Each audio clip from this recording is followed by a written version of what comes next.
আস্তে আস্তে নবী গেল কুলসুমার দরজায়।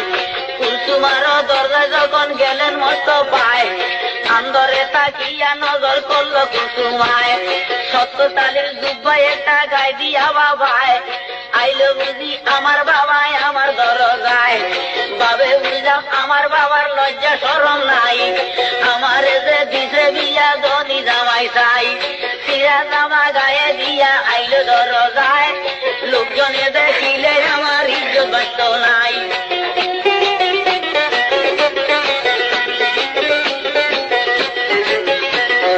এই কথাটা যখন কইল বিবি কুলসুমায়, আরো সে তাকিয়া আল্লাহ বেজার হইয়া যায়। হায় হায়